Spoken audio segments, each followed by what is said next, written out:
साथियों नमस्कार। महिया पाठशाला में आपका हार्दिक स्वागत एवं अभिनंदन।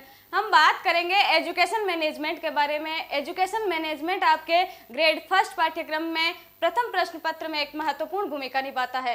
इसी के साथ साथ हम देखते हैं कि एजुकेशन मैनेजमेंट के कुछ टॉपिक हमारे रीट में भी जोड़े गए थे। रीट के लेवल फर्स्ट व सेकंड दोनों में इसके कुछ महत्वपूर्ण टॉपिक जोड़े गए थे। हम बात करते हैं कि एजुकेशन मैनेजमेंट है क्या।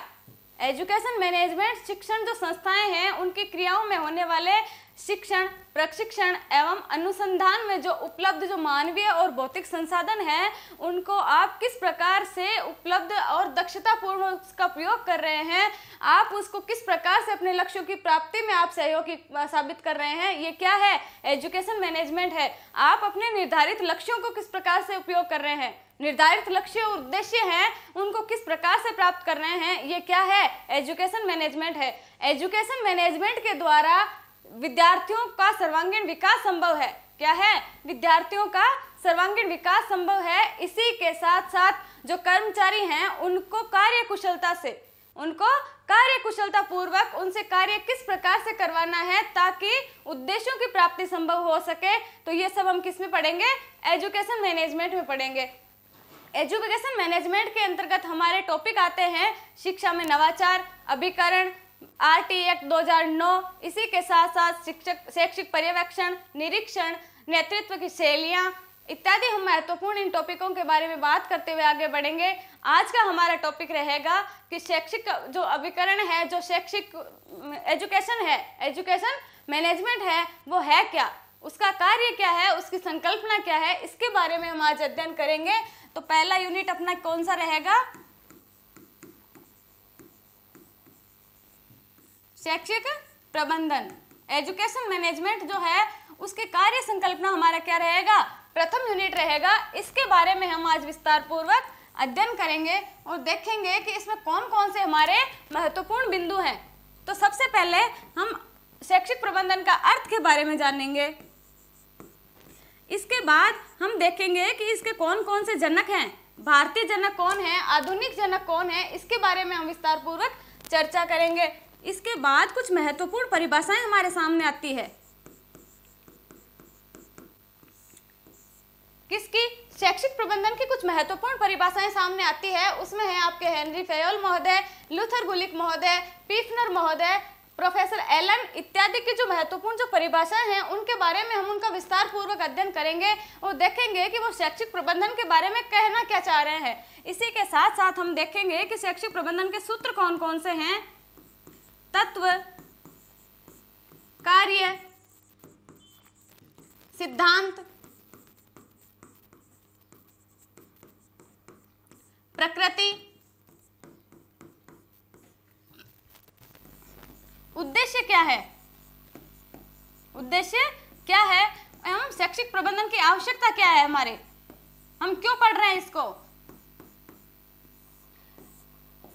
एवं शैक्षिक प्रबंधन की प्रमुख विशेषताएं कौन कौन सी रहेंगी, इनके बारे में हम विस्तार पूर्वक अध्ययन करेंगे।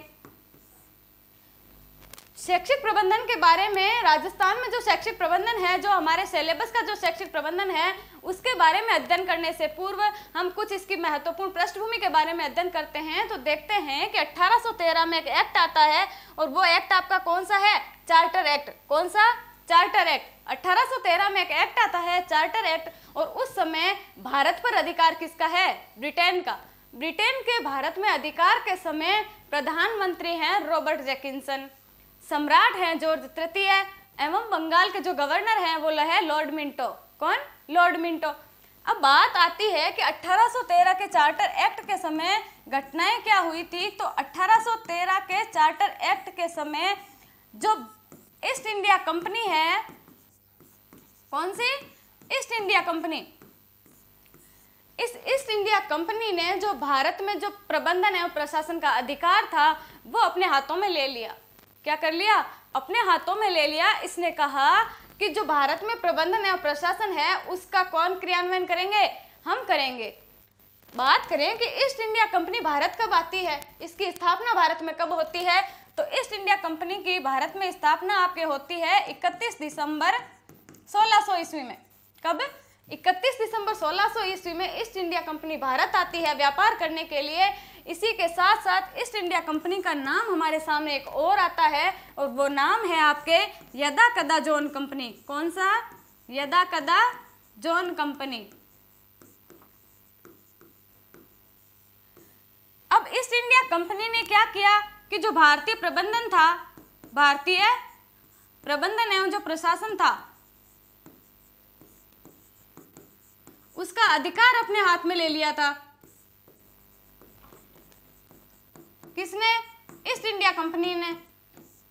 इन्होंने कहा कि प्रबंधन व प्रशासन के जितने भी अधिकार हैं, इन पर जो भी कार्य करना होगा वो ईस्ट इंडिया कंपनी करेगी, ना कि भारतीय करेंगे। किसने कहा? ईस्ट इंडिया कंपनी ने। कब कहा? 1813 के चार्टर एक्ट के समय कहा।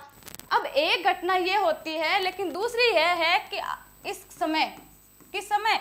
1813 के चार्टर एक्ट के समय भारत पर, किसमें? भारत पर जो शिक्षा में होने वाला व्यय था प्रतिवर्ष, उसको निर्धारित कर दिया। कितना? 1 लाख। कब निर्धारित किया? 1813 के चार्टर एक्ट के समय भारत पर जो होने वाला शिक्षा पर व्यय था, उसको 1 लाख रुपए निर्धारित कर दिया। लेकिन बात आती है 1833 के चार्टर एक्ट की।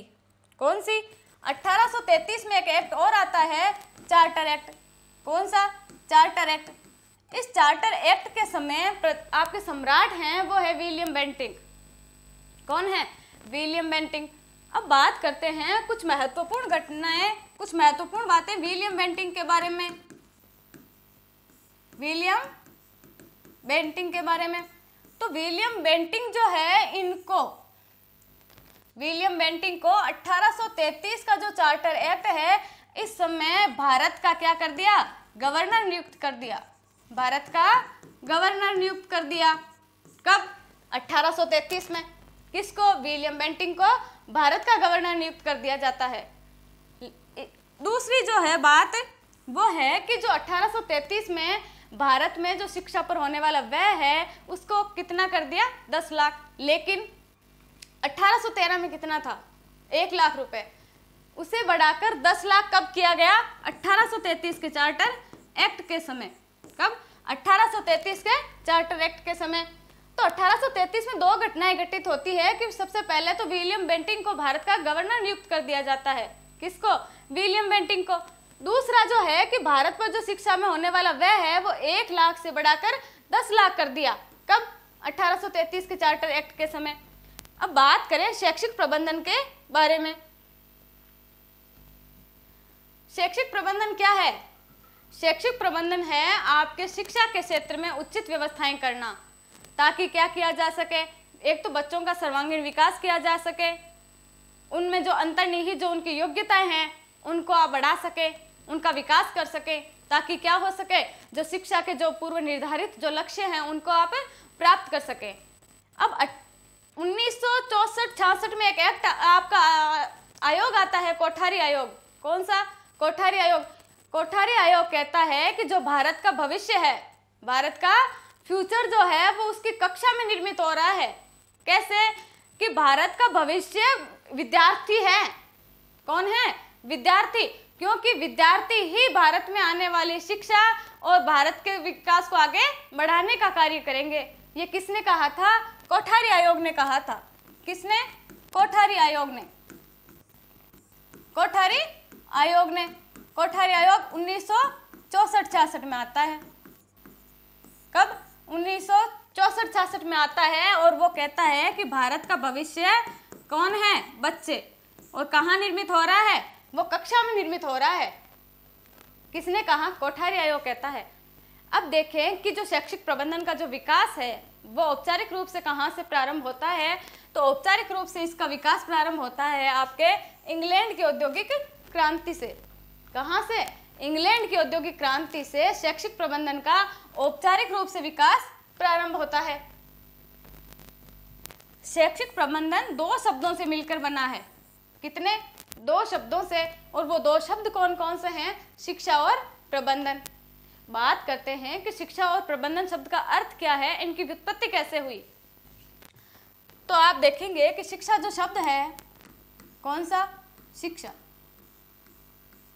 शिक्षा शब्द की व्युत्पत्ति के बारे में बात करें तो कुछ अपने बात सामने आती है कि शिक्षा शब्द है वो संस्कृत भाषा का शब्द है। संस्कृत भाषा की कौन सी धातु? शिक्ष धातु। कौन सी धातु? शिक्ष धातु। शिक्ष धातु के साथ आप टाप प्रत्यय करेंगे। कौन सा प्रत्यय? टाप प्रत्यय। टाप प्रत्यय करेंगे तो आपका शब्द सामने आएगा शिक्षा। कौन सा शब्द बनेगा? शिक्षा। लेकिन बना कैसे? तो देखें कि शिक्षा में आप टाप प्रत्यय जोड़ेंगे, लेकिन इसमें पै की अलंत्यम से इस संज्ञा हो जाती है, वह टै की इस संज्ञा आपके चुट्टू से हो जाती है। पीछे आपका रहता है आ, शिक्ष धन आ करेंगे तो शिक्षा शब्द बनता है और इसका अर्थ है सीखना या प्रकाशित करना। क्या हो जाएगा?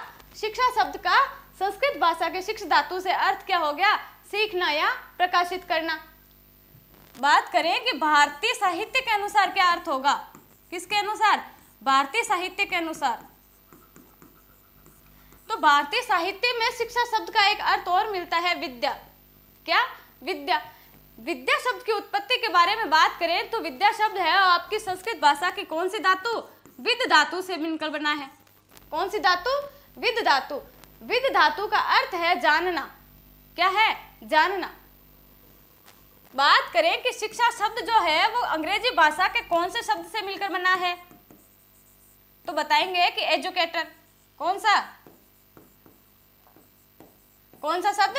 एजुकेट अथवा एजुकेटम। कौन सा? एजुकेटम। बात करते हैं कि एजुकेटम शब्द का अर्थ क्या है, तो एजुकेटम शब्द वह है दो शब्दों से मिलकर बना है पुनः, ई और ड्यूको। ई का अर्थ हो गया अंदर से और ड्यूको का अर्थ हो गया प्रकाशित करना, जानना। तो जो आपके अंदर में जितना भी ज्ञान है उसे बाहर निकालने की जो प्रक्रिया है वो क्या है? शिक्षा है।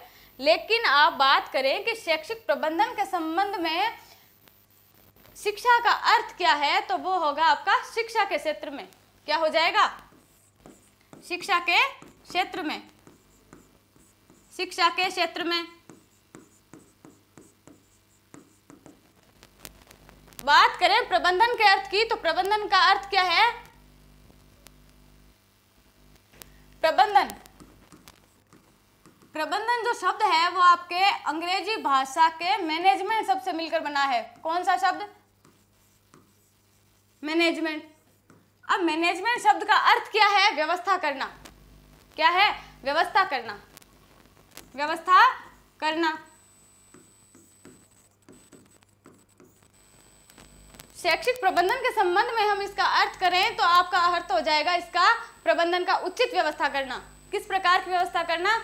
उचित प्रकार की व्यवस्था करना। ये शब्द जो है मैनेजमेंट वो मैनेज और टेक्न शब्द से मिलकर बना है। बात करते हैं कि शैक्षिक प्रबंधन का शाब्दिक अर्थ क्या है, तो शैक्षिक प्रबंधन का शाब्दिक अर्थ है आपके कि आपके पास जितने भी उपलब्ध संसाधन हैं उन संसाधनों का आप दक्षता पूर्वक व प्रभावपूर्ण तरीके से उपयोग करें ताकि क्या हो सके? लक्ष्यों की प्राप्ति सुनिश्चित हो सके। आपके पास कौन कौन से संसाधन उपलब्ध हैं? मानवीय संसाधन। कौन से? मानवीय संसाधन। और दूसरे कौन से हैं? भौतिक संसाधन। कौन से? भौतिक संसाधन। तो इन भौतिक संसाधनों में और मानवीय संसाधनों में आपके आते कौन कौन हैं?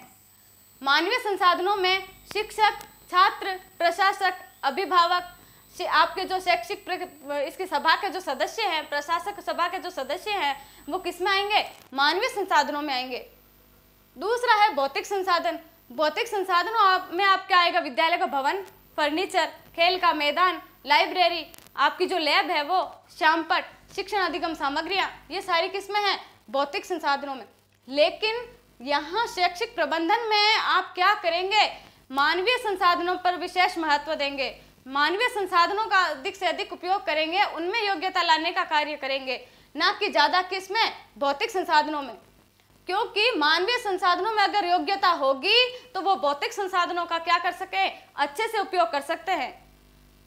आप भौतिक संसाधनों पर ज्यादा ध्यान देंगे तो मानवीय संसाधन कमजोर पड़ जाएंगे।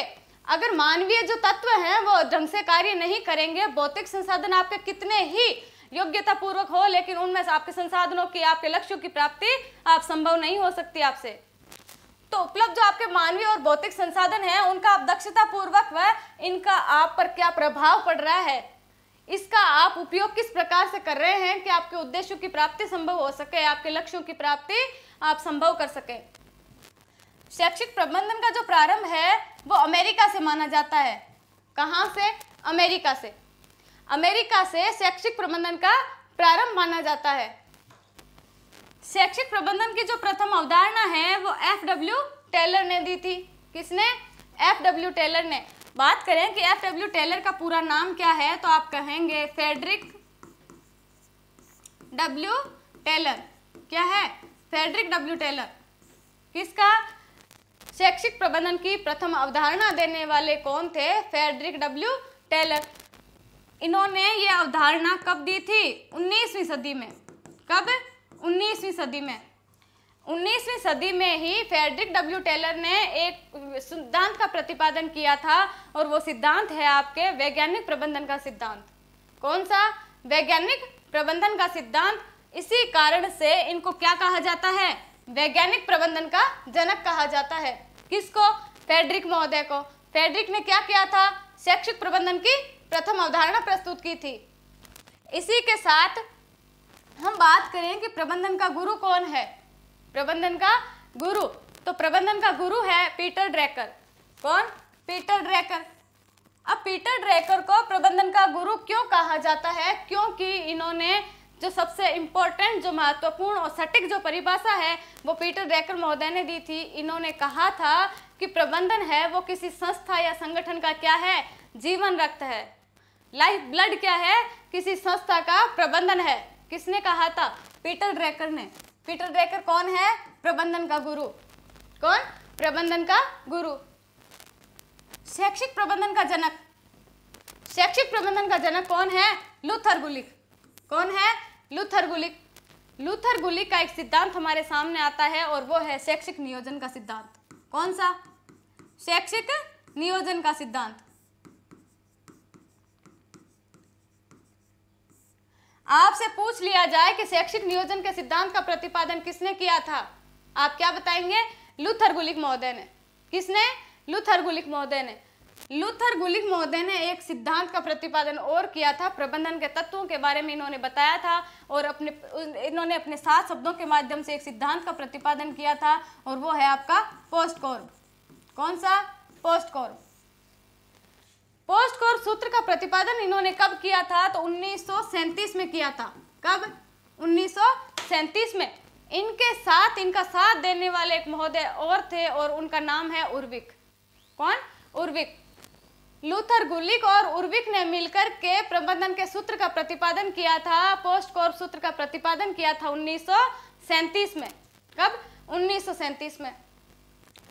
बात करें कि आधुनिक प्रबंधन का जनक कौन है? कौन? आधुनिक प्रबंधन का जनक हेनरी फयोल है। कौन है? Henry Fayol. हेनरी फयोल के बारे में कुछ महत्वपूर्ण बातें सामने आती है कि हेनरी फयोल का समय कब माना जाता है? क्या? हेनरी फयोल का समय, हेनरी फयोल का समय आपके माना जाता है 1841 से 1925। कब? 1841 से 1925 के मध्य। कौन? हेनरी फयोल महोदय। इन्होंने कौन से सूत्र का प्रतिपादन किया था? आप बताएंगे। PO-CCC सूत्र का प्रतिपादन किया था। PO-CCC सूत्र का प्रतिपादन किसने किया? हेनरी फयोल महोदय ने। इस सूत्र का प्रतिपादन उन्होंने उल्लेख इस सूत्र का कौन सी पुस्तक में किया था? तो उस पुस्तक का नाम है आपके जनरल एंड इंडस्ट्रियल मैनेजमेंट। कौन सी? General and industrial management. कौन सी? Industrial management. इन्होंने इस भाषा का 2 बार अनुवाद किया था। इनकी पुस्तक का 2 बार अनुवाद मिलता है और 2 भाषाओं में अनुवाद मिलता है। सबसे पहले मिलता है 1916 में इनकी पुस्तक का फ्रेंच में और बाद में अंग्रेजी भाषा में इनका अनुवाद मिलता है। इन्होंने PO-CCC सूत्र का उल्लेख अपनी पुस्तक जनरल एंड इंडस्ट्रियल मैनेजमेंट के माध्यम से किया था। इसमें इनका उल्लेख मिलता है। बात करें कि हेनरी फयोल महोदय को क्या कहा जाता है? तो प्रशासन प्रक्रिया का पिता कहा जाता है इनको, प्रशासन प्रक्रिया का पिता किसको कहा जाएगा? हेनरी फयोल महोदय को कहा जाएगा। किसको? हेनरी फयोल महोदय को। इसी के साथ साथ इनकी कुछ बातें सामने और आती है कि हेनरी फयोल महोदय को प्रबंधन के सिद्धांतों का जनक कहा जाता है। किसको? हेनरी फयोल महोदय को प्रबंधन के सिद्धांतों का जनक कहा जाता है। इसी के साथ साथ इनको प्रबंधन के सुव्यवस्थित अवधारणा का प्रतिपादक भी कहा जाता है। क्या? सुव्यवस्थित अवधारणा का प्रतिपादक। किसको? हेनरी फयोल महोदय को। क्यों? क्योंकि इन्होंने जो प्रबंधन में सिद्धांत है उनमें सबसे ज्यादा सिद्धांत देने वाले व्यक्ति कौन है? हेनरी फयोल महोदय। इन्होंने कितने सिद्धांतों का प्रतिपादन किया था? 14। कितने? 14 सिद्धांतों का प्रतिपादन करने वाले व्यक्ति कौन है? हेनरी फयोल महोदय। इसीलिए इनको प्रबंधन के सिद्धांतों का जनक कहा जाता है। सबसे पहले प्रस्तुत करने वाले व्यक्ति हेनरी फयोल महोदय थे। आगे बढ़े तो देखेंगे कि भारतीय प्रबंधन का जनक कौन है? कौन? भारतीय प्रबंधन का जनक। भारत में प्रबंधन की शुरुआत करने वाले, भारत में प्रशासन व प्रबंधन की अवधारणा को लाने वाले व्यक्ति कौन है? अरिंगम चौधरी। कौन? अरिंगम चौधरी। अरिंगम चौधरी ने कहा कि भारत में भी शिक्षा का प्रबंधन होना चाहिए, भारत में भी शिक्षा की अच्छी व्यवस्था होनी चाहिए, भारत में भी शिक्षा के लक्ष्यों को हमें उद्देश्यपूर्ण पूर्ण करना चाहिए। किसने कहा था? अरिंगम चौधरी ने कहा था। विद्यालय का मस्तिष्क कौन है? प्रधानाध्यापक। कौन है? प्रधानाध्यापक। प्रधानाध्यापक विद्यालय का सबसे महत्वपूर्ण अंग होता है। वो सबसे पहले और सबसे बाद में जो जाने वाला व्यक्ति है, सबसे ज्यादा कार्य करने वाला जो व्यक्ति है वो है आपका प्रधानाध्यापक। प्रधानाध्यापक ही सारे कर्मचारियों को उनके कार्यों का बंटवारा करता है, उनके साथ सामंजस्य स्थापित करके विद्यार्थियों के सर्वांगीण हित के बारे में सोचता है, उनके लक्ष्यों की प्राप्ति करता है। शिक्षा को बढ़ावा देने का कार्य कौन करता है? प्रधानाध्यापक करता है। तो विद्यालय का मस्तिष्क कौन है? प्रधानाध्यापक। जिस प्रकार से इंसान में सबसे ज्यादा महत्वपूर्ण जो अंग होता है वो आपका मस्तिष्क होता है, उसी प्रकार से विद्यालय में जो सबसे महत्वपूर्ण अंग है वो है आपके प्रधानाध्यापक। अब संगठन के मस्तिष्क की बात करें तो वो है प्रबंधन। कोई सत्ता है, कोई संगठन है, कोई ऑर्गेनाइजेशन है, उसमें सबसे जो महत्वपूर्ण क्या है? प्रबंधन है, मैनेजमेंट है। जब तक उसका मैनेजमेंट नहीं होगा तब तक क्या है? उसके लक्ष्यों की प्राप्ति नहीं कर सकते। उस संगठन के होने या ना होने से फर्क नहीं पड़ेगा जब तक कि उसके उद्देश्यों की पूर्ति नहीं हो पा रही हो, जब तक वो संगठन सही प्रकार से कार्य नहीं कर रहा हो। वो कब करेगा? जब उसके पास अच्छी व्यवस्था होगी, अच्छा प्रबंधन होगा। क्या होगा? अच्छा प्रबंधन होगा। तो प्रबंधन का संगठन का मस्तिष्क कौन है? प्रबंधन। प्रबंधन का हृदय की बात आती है तो वो है आपका अभिप्रेरणा, मोटिवेशन। आप प्रबंधन कब करेंगे? आप प्रबंधन क्यों करेंगे? आपकी रुचि है या नहीं है? आप उसमें कार्य कर पाएंगे कि या नहीं पाएंगे? वो सब किससे संभव हो सकती है? मोटिवेशन से संभव हो सकती है। आपको जब मोटिवेशन मिलता है, आपको जब प्रेरणा मिलती है तो आप में कार्य करने का उत्साह जागृत होता है। आप उस कार्य को सोचते हैं कि हाँ ये कार्य मैं कर लूंगा या कर लूंगी। ये किससे संभव है? अभिप्रेरणा से संभव है। तो प्रबंधन है वो हृदय है अभिप्रेरणा। प्रबंधन का हृदय कौन है? अभिप्रेरणा है। मैनेजमेंट का हृदय कौन है? अभिप्रेरणा है। आगे बढ़े तो देखते हैं कि शैक्षिक प्रबंधन की कुछ महत्वपूर्ण परिभाषाएं सामने आती है। शैक्षिक प्रबंधन की परिभाषाओं में सबसे पहले जो है वो पीफनर महोदय की परिभाषा है। किसकी? पीफनर महोदय की। पीफनर महोदय कहते हैं कि शैक्षिक प्रबंधन से हमारा तात्पर्य है उपलब्ध व्यक्ति और व्यक्ति के बीच में। कौन? व्यक्ति और व्यक्ति के बीच में, इसी के साथ वर्ग व वर्ग के बीच में ऐसे संबंधों को स्थापित करना कि लक्ष्यों की क्या की जा सके? प्राप्ति संभव हो सके। किससे? कार्यों का निश्चित रूप से बंटवारा करके। किससे? कार्यों का दोनों में निश्चित रूप से बंटवारा हम किस प्रकार से करेंगे? वो दोनों अपने कार्यों का सामंजस्य किस प्रकार से स्थापित करेंगे ताकि जो शिक्षा के जो पूर्व निर्धारित जो लक्ष्य हैं उनकी प्राप्ति संभव हो सके। ये किसने कहा था? पीफनर ने कहा था कि एक व्यक्ति वर्ग है, एक शिक्षक वर्ग है, एक छात्र वर्ग है, दोनों के बीच में उन दोनों के कार्यों का बंटवारा हमें किस प्रकार से करना है ताकि क्या किया जा सके? लक्ष्यों की जो प्राप्ति है वो संभव कर सकें, उन दोनों में सामंजस्य स्थापित कर सकें, उन दोनों में कार्यों का बंटवारा उनके कार्यों का कर सकें। ताकि वो दोनों ही अपने लक्ष्यों की ओर अग्रसर हो सके, जिससे शिक्षा का समुचित विकास हो सके। ये क्या है? शैक्षिक प्रबंधन। ये पीफनर महोदय कहते हैं। नेक्स्ट जो परिभाषा आती है वो है प्रोफेसर एलन की। किसकी? प्रोफेसर एलन की। प्रोफेसर एलन कहते हैं शैक्षिक प्रबंधन वह कार्य है जो किसी प्रबंधन को करना पड़ता है, किसी प्रबंधन को करना पड़ता है। जो मैनेजमेंट करने वाला जो व्यक्ति है, जो संगठन का, ऑर्गेनाइजेशन का जो हेड है, वो कार्य कौन करेगा? प्रबंधक करेगा। और यही क्या है? शैक्षिक प्रबंधन है। किसने कहा? प्रोफेसर एलन ने कहा। नेक्स्ट जो परिभाषा है लूथर गुलिक की। किसकी? लूथर गुलिक। लूथर गुलिक महोदय कहते हैं कि सत्ता का औपचारिक ढांचा क्या है? शैक्षिक प्रबंधन है। कैसे? कि कोई ऑर्गेनाइजेशन है, उसका आकार क्या है, उसमें संसाधन आप कौन कौन से काम में लेंगे, क्या उसमें मानवीय संसाधन पूर्ण है, क्या उसमें भौतिक संसाधन पूर्ण है, क्या उसमें निर्देशन है, योजनाएं हैं, क्या आप उसमें निर्देशन ढंग से दे रहे हैं? किस सूत्र के माध्यम से कहा था इन्होंने? पोस्टकॉर्ब। कौन सा? पोस्टकॉर्ब। पोस्टकॉर्ब सूत्र के माध्यम से इन्होंने कहा कि सबसे पहले आप शैक्षिक प्रबंधन में क्या करेंगे? योजनाएं बनाएंगे, संगठन बनाएंगे, उसमें कर्मचारियों की नियुक्ति करेंगे, फिर उसमें आप निर्देशन देंगे, आप उसकी रिपोर्टिंग करेंगे। आप उन रिपोर्टिंग करने के बाद में उससे पहले आप क्या करेंगे? दोनों के मध्य जो संसाधन और आपकी जो प्रकृति है उनके मध्य, संगठन के मध्य सामंजस्य किस प्रकार से स्थापित करेंगे, आप उसमें अनुकूलन किस प्रकार से लाएंगे, रिपोर्टिंग किस प्रकार से करेंगे, आपका बजट कितना होगा, ये सब क्या है? शैक्षिक प्रबंधन है। और ये किसने कहा था? लूथर गुलिक महोदय ने कहा था। नेक्स्ट परिभाषा है E.W. टेलर की। किसकी? E.W. टेलर की। E.W. टेलर कहते हैं शैक्षिक प्रबंधन यह जानने की कला है। लेकिन क्या जानने की कला है? आप बताएंगे कि शैक्षिक प्रबंधन यह जानने की कला है कि आप क्या करना चाहते हैं, आप पढ़ना चाहते हैं, लेकिन केवल यहीं तक इसका अर्थ संपूर्ण नहीं है, यहीं तक इसका अर्थ पूरा नहीं होता कि यहीं तक शैक्षिक प्रबंधन नहीं है। शैक्षिक प्रबंधन तो क्या है कि आप क्या करना चाहते हैं, इसके पश्चात यह देखना कि आप इसको कितने सर्वोत्तम व मितव्ययतापूर्ण ढंग से कर रहे हैं, तब क्या है? आपका शैक्षिक प्रबंधन है। तभी आपको आपके लक्ष्य की प्राप्ति हो सकती है, उद्देश्य की प्राप्ति हो सकती है। अन्यथा केवल ये जान लेना मात्र संभव नहीं है, पूर्ण नहीं है, मात्र आपका ये पूर्ण नहीं है कार्य कि आप करना क्या चाह रहे हैं। आपको लक्ष्य की प्राप्ति नहीं होगी, आप उसको बिना निर्देशन के किसी कार्य को कर रहे हैं, आपको क्या अपने उद्देश्य प्राप्ति होगी? नहीं।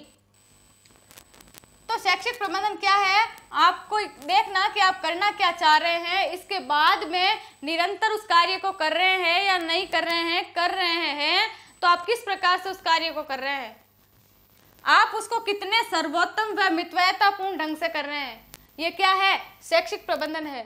E.W. टेलर ये कहते हैं। इसके बाद जो नेक्स्ट परिभाषा आती है वो है E.F.L. ब्रेक की। E.F.L. ब्रेक कहते हैं शैक्षिक प्रबंधन से हमारा तात्पर्य है व्यवसायिक। कौन सी? व्यवसायिक व शैक्षिक संस्थाएं। लेकिन इन दोनों की क्रियाओं के क्या है? नियोजन और नियमन से है। क्या है? नियोजन और नियमन से। यहाँ दो शब्द आते हैं हमारे सामने, नियोजन और नियमन। नियोजन से तात्पर्य है हमारा कि आपको उस कार्य को करने से पहले, व्यवसाय को शुरू करने से पहले, किसी शैक्षिक संस्था का कार्य उद्देश्य उसको शुरू करने से पहले, शिक्षा प्रारंभ करने से पहले क्या आपके पास उसकी पूर्व योजनाएं हैं? क्या शिक्षण कार्य करवाने से पहले आपने उसकी रूपरेखा तैयार करी है?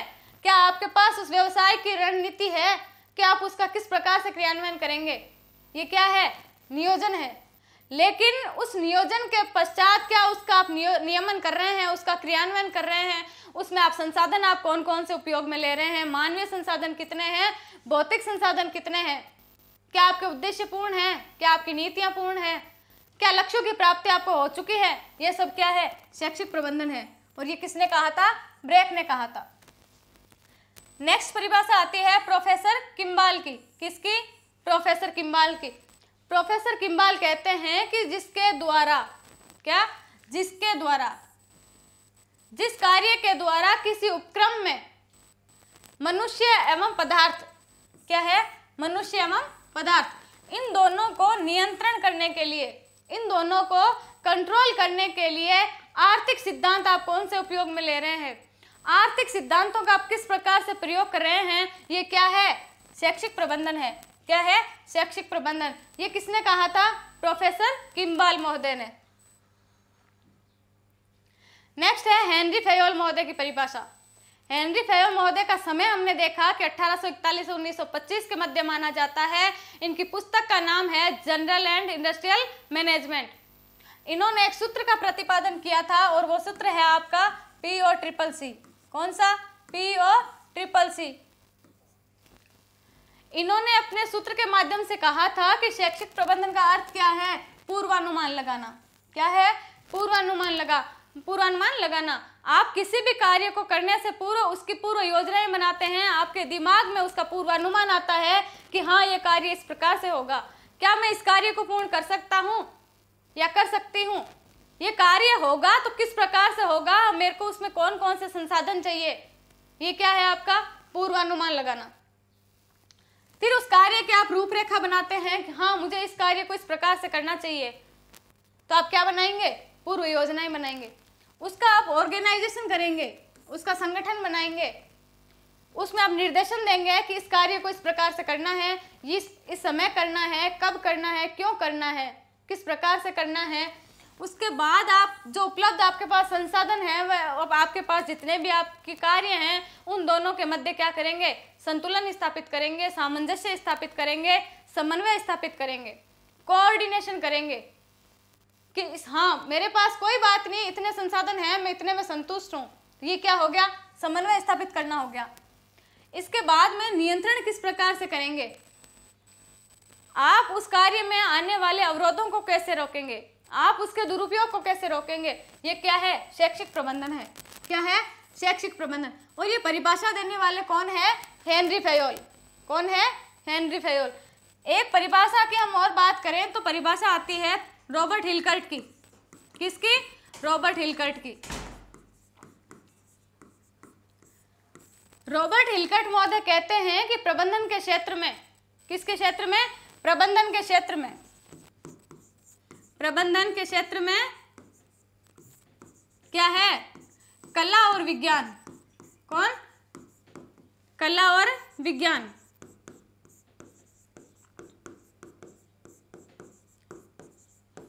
कला और विज्ञान एक ही सिक्के के दो पहलू हैं, एक ही सिक्के के दो पहलू हैं।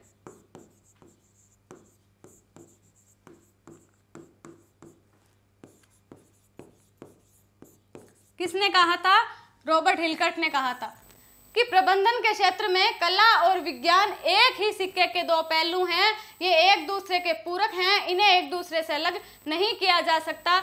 जहां आप किसी प्रबंधन में कोई संसाधन अपना आप ज्ञान दिखा रहे हैं, आप उसमें दक्षतापूर्ण कार्य कुशलतापूर्व उपयोग कर रहे हैं उस संसाधन का, ये क्या है, कला है। लेकिन आप प्रबंधन के सिद्धांतों का उपयोग करके उसको अधिक श्रेष्ठता से कर रहे हैं, तो वो क्या है, विज्ञान है। लेकिन विज्ञान कैसा विज्ञान है, ये सामाजिक विज्ञान है। कैसा, सामाजिक विज्ञान।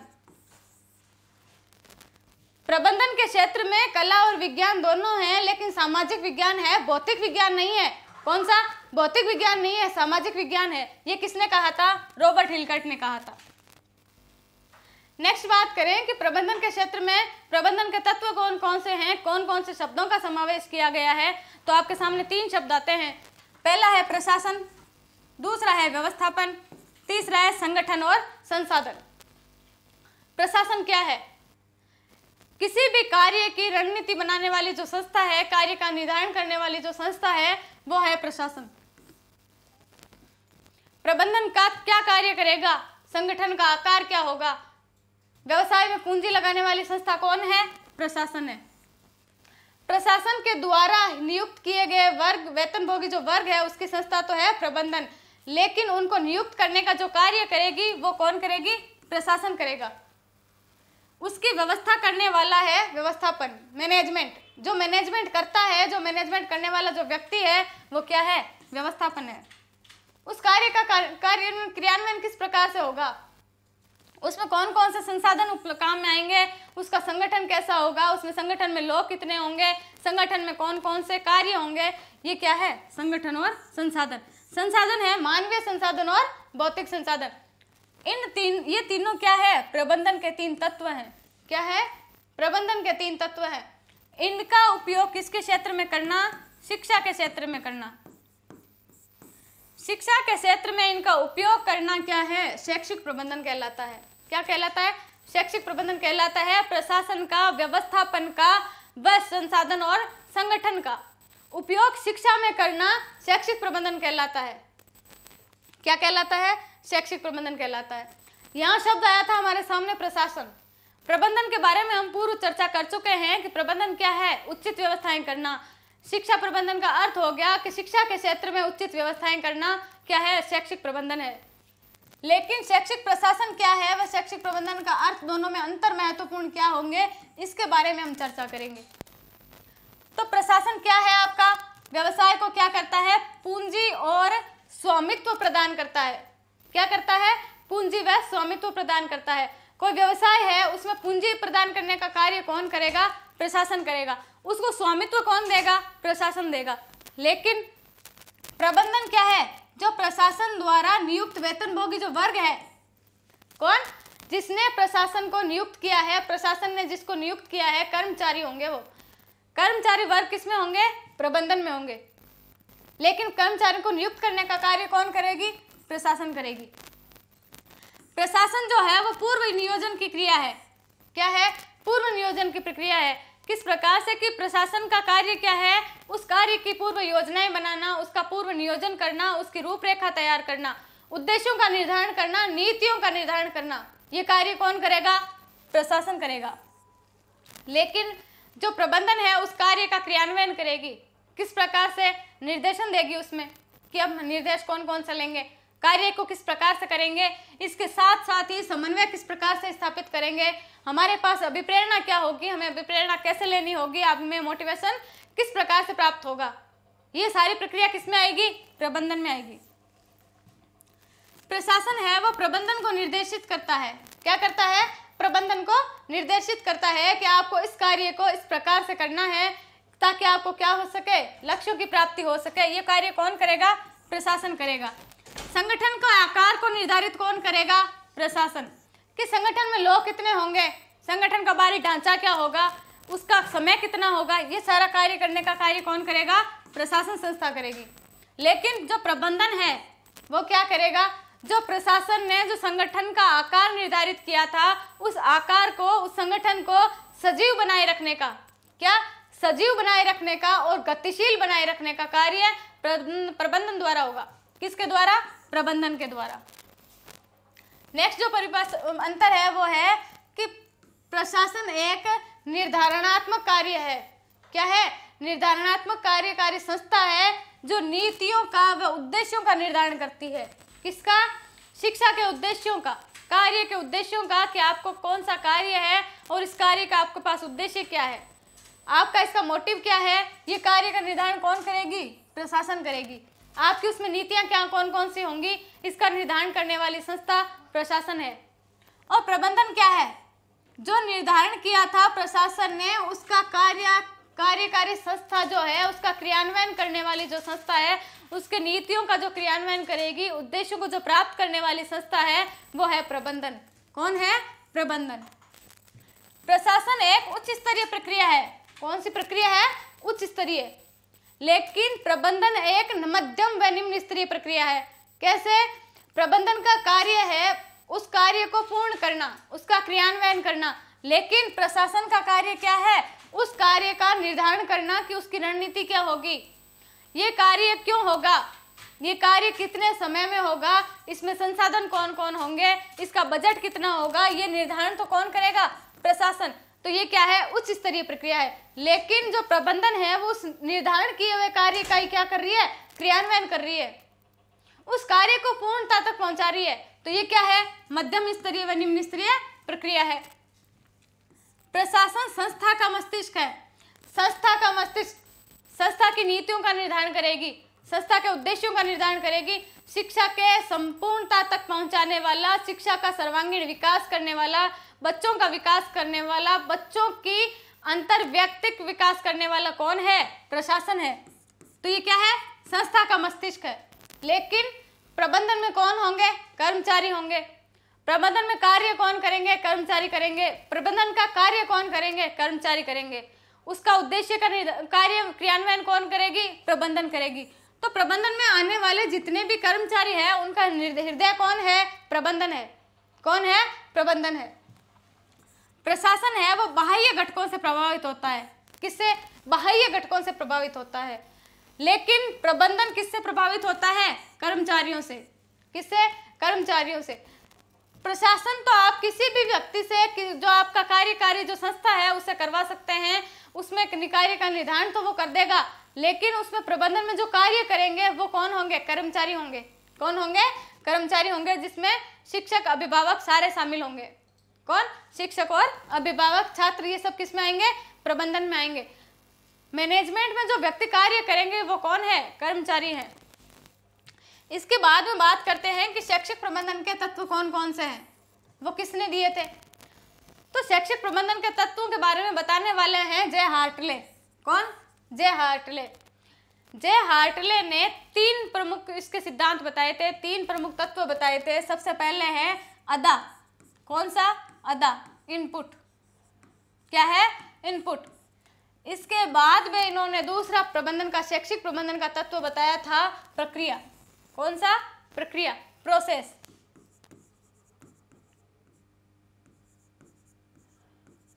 कौन सा? प्रोसेस। फिर है प्रदा, आउटपुट। देखिए, हमने बात की थी थोड़ी देर पहले कि प्रबंधन के तत्व कौन कौन से हैं। प्रबंधन के 3 तत्व हमारे सामने आए थे। सबसे पहले है प्रशासन, फिर है व्यवस्थापन, फिर संगठन और संसाधन। यहाँ बात हो रही है शैक्षिक प्रबंधन की। किसकी? शैक्षिक प्रबंधन के तत्वों की। तो शैक्षिक प्रबंधन के तत्वों में 3 तत्व शामिल होंगे। कौन कौन से? इनपुट, प्रोसेस और आउटपुट। कौन सा? Input, process, output. आप किसी भी कार्य को करने के लिए उसमें इनपुट क्या क्या दे रहे हैं, उस कार्य की प्रोसेस चल रही है तो किस प्रकार से चल रही है, फिर उसके बाद में आपको आउटपुट क्या प्राप्त हो रहा है, उसमें आपको उपलब्धियां प्राप्त हो रही है, क्या क्या आपके उद्देश्यों की प्राप्ति हो रही है। ये सब किसने कहा था? जे हार्टले ने कहा था कि शैक्षिक प्रबंधन के 3 तत्व हैं और इन तीनों तत्वों की हम विस्तार पूर्वक चर्चा करेंगे। सबसे पहले तत्व है अदा, इनपुट। कौन सा? अदा। अदा में आपके मानवीय तत्व आएंगे। सबसे पहले मानवीय संसाधन आएंगे। मानवीय संसाधनों में है छात्र, शिक्षक, प्रशासक, प्रधानाध्यापक। कौन सा? प्रधानाध्यापक। प्रधानाध्यापक ये किसमें शामिल होंगे? मानवीय संसाधनों में। इसी के साथ साथ इसमें और कौन आएंगे? अभिभावक में इसी में आएंगे। जो शिक्षक है वो उसमें जो सभा के जो सदस्य हैं जितने भी, वो किस में आएंगे? मानवीय संसाधनों में आएंगे। विद्यालय के जो चतुर्थ श्रेणी कर्मचारी हैं वो भी किस में आएंगे? मानवीय संसाधनों में आएंगे। इसके बाद आता है भौतिक संसाधन। कौन सा? इनपुट में भौतिक संसाधन। उन भौतिक संसाधनों में सबसे पहले है स्कूल का भवन, विद्यालय भवन। स्कूल में फर्नीचर कौन कौन सा है? क्या बच्चों के पास डेस्क है? उस डेस्क की ऊंचाई कितनी है? ये सारे किस में आएंगे? इनपुट में आएंगे। क्या विद्यालय में खेल का मैदान है? खेल का मैदान बच्चों के अनुरूप है या नहीं है? ये सारे किस में? इनपुट के तत्व हैं। यंत्र कौन कौन से हैं? इसी के साथ साथ इसमें आएगा आपका कि विद्यालय में पुस्तकालय है, लाइब्रेरी है या नहीं है, लैब है। इसी के साथ साथ श्यामपट, शिक्षण अधिगम सामग्रियां, ये सारी किस में आएंगी? भौतिक संसाधनों में। किसके? इनपुट के भौतिक संसाधनों में। शिक्षण अधिगम सामग्रियां आपके पास कौन कौन सी हैं? विद्यालय में उस उचित व्यवस्था वातावरण है या नहीं है, बच्चों का विकास ढंग से हो रहा है या नहीं हो रहा है, शिक्षक अपना दायित्व किस प्रकार से निभा रहा है, ये किसमें? अदा में आएगा, इनपुट में आएगा। इसके बाद नवाचार तकनीकियाँ। नवाचार तकनीकियों में आपके आएंगे ज्ञान वाणी, ज्ञान ऐप, ज्ञान दर्शन, निष्ठा, स्माइल। इसी के साथ साथ आएगा हवा महल, आपका आएगा लहर। ये सब किस में आएंगे? नवाचार तकनीकियों में आएंगे। एडुसेट, ये जितने भी नवाचार तकनीकियां हैं वो किस में है? इनपुट में। अब आपको इनपुट देने के पश्चात क्या करना होगा? प्रोसेस चलानी होगी। बिना इनपुट के आप प्रोसेस नहीं चला सकते। अगर आपने इनपुट दे दिया और प्रोसेस उसकी नहीं करी तो आपको क्या प्राप्त नहीं होगा? आउटपुट प्राप्त नहीं होगा और आपको आपके उद्देश्यों की प्राप्ति पूर्ण नहीं हो पाएगी, उद्देश्यों की प्राप्ति सुनिश्चित नहीं हो पाएगी। तो आपके पास आउटपुट में कौन कौन से तत्व आ जाएंगे? प्रक्रिया में कौन कौन से तत्व आ जाएंगे? निष्पत्ति प्रबंधन। कौन सा? निष्पत्ति प्रबंधन, वित्तीय प्रबंधन, कार्मिक, कार्यालय, संस्थान, क्रय और वित्तीय और विभाजन। और आपका संप्रेषण विद्यार्थियों के साथ कैसा है? ये सब किस में आएगा? प्रोसेस, जो प्रोसेस चलाएंगे हम उसमें आएगा। किसमें? प्रोसेस में। इसके बाद है प्रदा, आउटपुट, कि आपको इनपुट देने के पश्चात और प्रोसेस चलाने के पश्चात आपको आउटपुट क्या प्राप्त हो रहा है, ये सब किसमें है? प्रदा में है। प्रबंधन की उपलब्धियां कौन कौन सी है? प्रबंधन को उपलब्ध क्या हो रहा है? प्रबंधन को अर्थात मैनेजमेंट का कार्य पूर्ण कितना हो पा रहा है? ये सब किसमें है? आउटपुट में है। आपकी मनोवृत्ति क्या है? अभिरुचि क्या है? आपके तर्कपूर्ण चिंतन में क्या प्रभाव पड़ा है? आपकी रुचियों में कितना परिवर्तन हुआ है? ये आपको किस प्रकार से प्राप्त होगा? आउटपुट से प्राप्त होगा।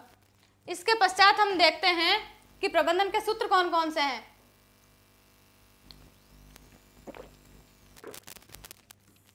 तो प्रबंधन के सूत्र हमारे पास दो आते हैं, जिसमें सबसे पहले है आपका लूथर गुलिक के अनुसार। किसके अनुसार? लूथर गुलिक। इनका साथ दिया था उर्विन ने। किसने? उर्विन ने। लूथर गुलिक और उर्विन ने यह सिद्धांत दिया था 1937 में। कब दिया था? 1937 में पोस्टकॉर्ब सिद्धांत दिया था। कौन सा? पोस्टकॉर्ब। पोस्टकॉर्ब सिद्धांत कितने शब्दों के द्वारा दिया था इन दोनों ने? तो आप बताएंगे कि पोस्टकॉर्ब सूत्र का प्रतिपादन इन्होंने 7 शब्दों से किया था। कितने शब्दों से? 7 शब्दों से। 7 शब्दों। ये 7 शब्द आपके कौन कौन से हैं? तो सबसे पहले है प्लानिंग, फिर O, S, D, C, O, R और B। यहाँ P का अर्थ है आपका प्लानिंग। क्या है? प्लानिंग। क्या हो जाएगा? प्लानिंग। Organisation, organisation. स्टाफिंग, क्या है? स्टाफिंग, कर्मचारी। प्लानिंग, योजनाएं बनाना। ऑर्गेनाइजेशन, संगठन करना। स्टाफिंग, कर्मचारी नियुक्त करना। डायरेक्शन, डायरेक्शन, आप निर्देशन उसमें कौन कौन से दे रहे हैं? कोऑर्डिनेशन, आप उसके साथ सामंजस्य किस प्रकार से स्थापित कर रहे हैं? ये सारे तत्व क्या है? प्रबंधन के सूत्र हैं। रिपोर्टिंग, आप उसका प्रतिवेदन तैयार कर रहे हैं या नहीं कर रहे? प्रतिवेदन में आप कौन कौन से आपके लक्ष्यों की प्राप्ति हो रही है? ये किसने कहा था? लूथर गुलिक ने और उर्विन ने। उसके बाद आपका बजट कितना है? क्या है? बजट कितना है? तो लूथर गुलिक महोदय ने 7 शब्दों के माध्यम से अपने सूत्र का प्रतिपादन किया था, जिसमें सबसे पहले है प्लानिंग करना, फिर ऑर्गेनाइजेशन, फिर संगठन, फिर ऑर्गेनाइजेशन आपका संगठन, फिर स्टाफिंग है, फिर डायरेक्शन है, उसके पश्चात है कोऑर्डिनेशन और रिपोर्टिंग और बजटिंग। इन 7 तत्वों के माध्यम से उन्होंने अपने सूत्र का प्रतिपादन किया था और प्रतिपादन करते हुए उन्होंने कहा था कि प्रबंधन, शैक्षिक प्रबंधन का लक्ष्य तब भी संभव हो सकेगा जब आप सबसे पहले क्या करेंगे? योजना बनाएंगे, संगठन बनाएंगे, उसके पश्चात आप उसमें कर्मचारियों को नियुक्त करेंगे, उसके पश्चात आप उसके साथ निर्देशन देंगे आपको कौन सा कार्य करना है, कौन सा नहीं करना है, उसके साथ आप सामंजस्य किस प्रकार से स्थापित करेंगे, आप उसका प्रतिवेदन किस प्रकार से तैयार करेंगे और आपका उसमें आय और व्यय कितना होगा। ये सब किसने कहा था? लूथर गुलिक और उर्विन ने कहा था 1937 में। कब? 1937 में। प्रबंधन का दूसरा सूत्र आता है आपका PO-CCC। कौन सा? PO-CCC। यह सूत्र किसने दिया था? हेनरी ने। किसने? हेनरी फयोल ने। हेनरी फयोल ने यह सूत्र अपना कौन सी पुस्तक में उल्लेख किया था? तो general and industrial management. General and industrial management. Industrial management. इस पुस्तक में इन्होंने 5 शब्दों के माध्यम से अपने सूत्र का उल्लेख किया था और वो 5 शब्द हैं आपके POCCC। कौन से? POCCC। P का उन्होंने बताया था कि प्लानिंग करना, ऑर्गेनाइजेशन,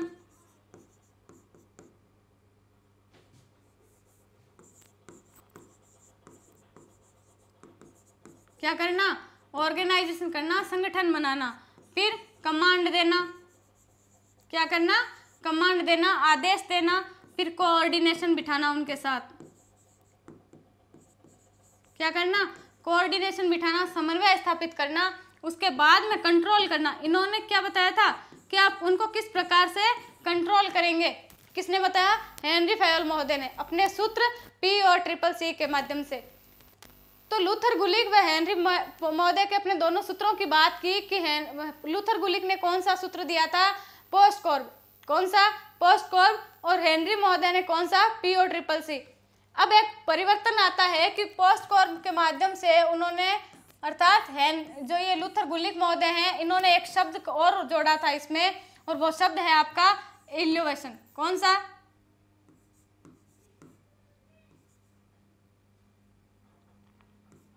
कौन सा? मूल्यांकन।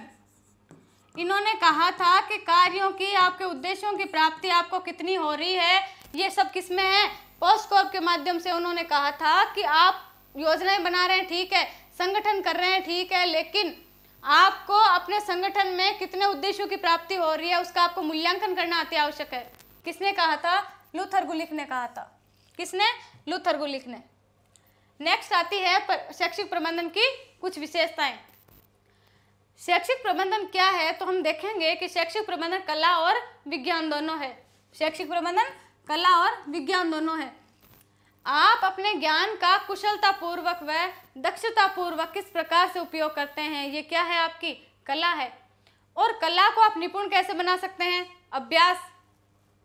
किसके माध्यम से? अभ्यास के माध्यम से। लेकिन विज्ञान क्या है? विज्ञान है सिद्धांतों के आधार पर। क्या है? सिद्धांतों का जिसमें परीक्षण किया जाता है वो क्या है? विज्ञान है। तो शैक्षिक प्रबंधन के भी क्या है? अपने कुछ सिद्धांत है। उन सिद्धांतों का उपयोग करके आप कला के द्वारा कितना और उसको श्रेष्ठ बना सकते हैं, आप अपने लक्ष्यों की प्राप्ति किस प्रकार से करते हैं, ये क्या है? कला और विज्ञान दोनों है। शैक्षिक प्रबंधन में कला और विज्ञान दोनों एक दूसरे के पूरक है। क्या है? दोनों एक दूसरे के पूरक हैं। इन्हें एक दूसरे से अलग नहीं किया जा सकता, इन्हें एक दूसरे से विपरीत नहीं किया जा सकता। लेकिन बात करते हैं कि शैक्षिक प्रबंधन कैसा विज्ञान है, तो शैक्षिक प्रबंधन सामाजिक विज्ञान है। कैसा?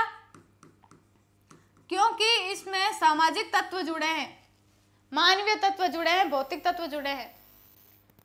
इसमें आपके परीक्षण में प्रबंधन के जो मानक हैं, प्रबंधनकर्ता जो हैं, उनके द्वारा इसके मानकों को निर्धारित किया जाता है, इनका परीक्षण किया जाता है। हालांकि ये विशुद्ध नहीं है, जैसा कि विज्ञान के जो परीक्षण है, विज्ञान का जो सिद्धांत है, उनका परीक्षण विशुद्ध रूप से परीक्षण है।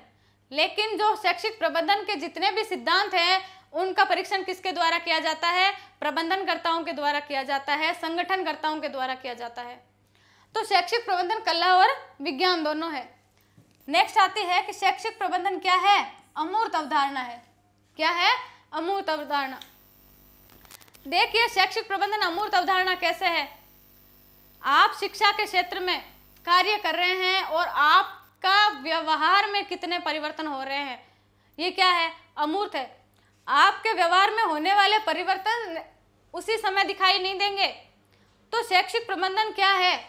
शैक्षिक प्रबंधन में जितने भी कार्य हम करेंगे, जो भी अपनी अवधारणा होगी, वो क्या है? अमूर्त अवधारणा है। वो दिखाई देने वाली अवधारणा नहीं है कि अब क्या आपके विचार दिखाई देते हैं, क्या आपकी पूर्व योजनाएं जो आप बनाएंगे, आपके मस्तिष्क में जो पूर्व योजनाएं आप बनाएंगे, क्या वो किसी को दिखाई देगी? नहीं। तो शैक्षिक प्रबंधन क्या है? अमूर्त अवधारणा है। नेक्स्ट आती है कि शैक्षिक प्रबंधन सतत परंपरा है। क्या है? सतत परंपरा। आपने किसी ऑर्गेनाइजेशन के साथ संगठन स्थापित किया, कोई संगठन स्थापित किया, उसके साथ आपने कोई मैनेजमेंट किया, तो उस मैनेजमेंट को क्या आप बीच में रोकेंगे? अगर आपने बीच में रोक दिया तो क्या आपके उद्देश्य की प्राप्ति होगी? नहीं। आपको जब तक अपने उद्देश्य की प्राप्ति नहीं होती तब तक आपको उस कार्य को निरंतर रूप से चलाना होगा। आपको उस कार्य को निरंतर रूप से गतिशील रखना होगा ताकि आपके लक्ष्यों की प्राप्ति हो सके। तो शैक्षिक प्रबंधन क्या है? सतत परंपरा है, निरंतर चलने वाली प्रक्रिया है। निरंतर गतिशील रहने वाली प्रक्रिया कौन सी है? शैक्षिक प्रबंधन है। शैक्षिक प्रबंधन जो है वो विद्यालय की समस्त मानवीय और भौतिक संसाधनों का उचित उपयोग है। कौन कौन से? मानवीय और भौतिक संसाधन। मानवीय आपके छात्र, शिक्षक इत्यादि जितने भी संसाधन है, आपके जितने भी तत्व हैं, ये इनका क्या है? उचित उपयोग है। आपको अपने विद्यालय में मानवीय तत्वों को अधिक विशेष महत्व देना होगा। आपको उनकी योग्यता को निखारना होगा। आपको उनकी योग्यता में विकास करना होगा ताकि भौतिक संसाधनों का क्या हो सके? उचित उपयोग हो सके। अगर आपके मानवीय तत्व योग्यतापूर्ण हैं तो वो अपने आप ही क्या करेंगे? भौतिक संसाधनों का उपयोग करेंगे और लक्ष्यों की प्राप्ति करेंगे। आपके उद्देश्यों की प्राप्ति संभव हो सकेगी। कब? जब आपके मानवीय तत्व ज्यादा इंपॉर्टेंट होंगे, जब उनमें योग्यता का विकास होगा। शैक्षिक प्रबंधन क्या है? कर्मचारी व अधिकारियों के बीच आपसी सहयोग और समन्वय की भावना है। आप कोई भी संस्था है, किसी भी संस्था में कार्य कर रहे हैं, क्या आप अपने अधिकारी या अपने कर्मचारी वर्ग के साथ सहयोगपूर्ण व्यवहार कर रहे हैं? क्या आप दोनों के मध्य सामंजस्य है? अगर आप दोनों के मध्य सामंजस्य है तभी आपको लक्ष्यों की प्राप्ति संभव है, तभी आपका प्रबंधन है वो लक्ष्यों की प्राप्ति करेगा। आपका प्रबंधन सफल तभी है जब आप दोनों के मध्य सहयोग और समन्वय की भावना पाई जाएगी। किस किस के? अधिकारी और कर्मचारी वर्ग के बीच में। नेक्स्ट जो विशेषता आती है कि शैक्षिक प्रबंधन एक उद्देश्यपूर्ण क्रिया है। क्या है? उद्देश्यपूर्ण प्रक्रिया है। शिक्षा में जो मैनेजमेंट है, शिक्षा के जो कार्य पूर्व निर्धारित किए गए हैं वो क्या है? किसी न किसी उद्देश्य को पूर्ण करने के लिए बने हैं। उनका कोई ना कोई उद्देश्य है और उस उद्देश्य की प्राप्ति करना क्या है? शैक्षिक प्रबंधन है। तो शैक्षिक प्रबंधन क्या हो गया? उद्देश्यपूर्ण प्रक्रिया हो गया। शैक्षिक प्रबंधन क्या है? समस्या समाधान है। क्या है? समस्या समाधान। क्या है? समस्या समाधान। देखिए, शैक्षिक प्रबंधन के द्वारा शिक्षा के क्षेत्र में आने वाली सभी समस्याओं का समाधान किया जाता है।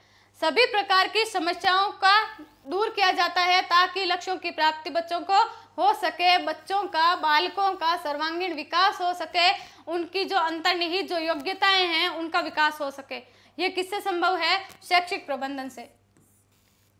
तो क्या हो जाएगा कि शैक्षिक प्रबंधन समस्या समाधान है। नेक्स्ट जो है आपकी विशेषता वो है कि शैक्षिक प्रबंधन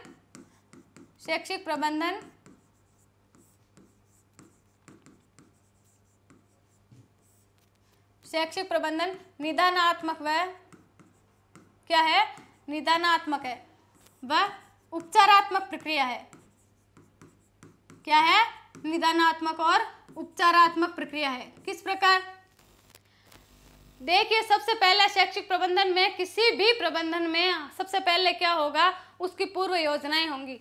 तो पूर्व योजनाओं के अंतर्गत अपना जो बिंदु निहित होंगे उनमें सबसे पहले वो क्या करेंगे?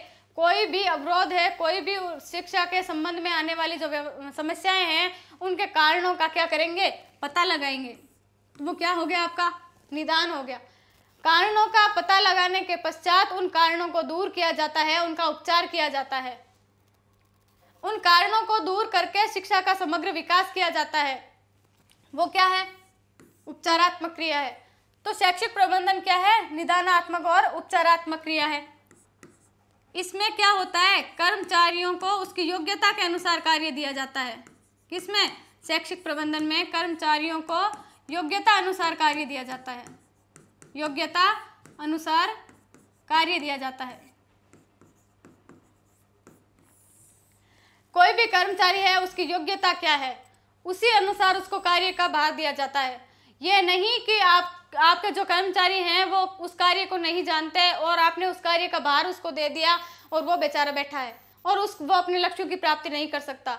अगर उसको कार्य नहीं आता तो भी आप उसमें क्या करेंगे, उसकी योग्यता का विस्तार करेंगे, उसकी योग्यता का विकास करेंगे, ताकि उसमें योग्यता अनुसार उसको कार्य दिया जा सके और वो अपने लक्ष्यों की प्राप्ति कर सके। इसके पश्चात आता है कि शैक्षिक प्रबंधन जो है वो परिणाम उन्मुखी प्रक्रिया है। क्या है? परिणाम उन्मुखी प्रक्रिया है, रिजल्ट ओरिएंटेड प्रक्रिया है। किस प्रकार कि शैक्षिक प्रबंधन में क्या होता है, उद्देश्यों का आपको क्या होता है, उद्देश्यों का निर्धारण होता है, उद्देश्यों का क्रियान्वयन होता है, उद्देश्यों की प्राप्ति होती है, आपको आपके लक्ष्यों की प्राप्ति होती है, शिक्षा का विकास होता है, बच्चों का सर्वांगीण विकास होता है। तो शैक्षिक प्रबंधन क्या है? परिणाम आधारित प्रक्रिया है। इसमें आपको रिजल्ट मिलेगा। आप रिजल्ट ओरिएंटेड प्रक्रिया कौन सी है? शैक्षिक प्रबंधन है। नेक्स्ट आती है कि शैक्षिक प्रबंधन क्या है? बहुआयामी प्रक्रिया है। कौन सी प्रक्रिया है? बहुआयामी प्रक्रिया है। बहुआयामी प्रक्रिया है। कौन सी? शैक्षिक प्रबंधन। किस प्रकार? देखिए, शैक्षिक प्रबंधन में किस किस का आपको परिचालन करना होगा, प्रबंधन करना पड़ेगा। तो शैक्षिक प्रबंधन में आप लोगों का प्रबंधन करेंगे, कार्य का प्रबंधन करेंगे, परिचालन का प्रबंध करेंगे। तो शैक्षिक प्रबंधन कौन सा हो गया? बहुआयामी प्रक्रिया हो गई। शैक्षिक प्रबंधन की विशेषताओं के बारे में अध्ययन करने के पश्चात हम कल करेंगे शैक्षिक प्रबंधन की प्रकृति के बारे में अध्ययन, उसके कार्यों के बारे में, उसकी आवश्यकता हमारे लिए क्या है, व शैक्षिक प्रबंधन के उद्देश्य हमारे लिए क्या है। तो इसके बारे में हम चर्चा करेंगे कल। नमस्कार।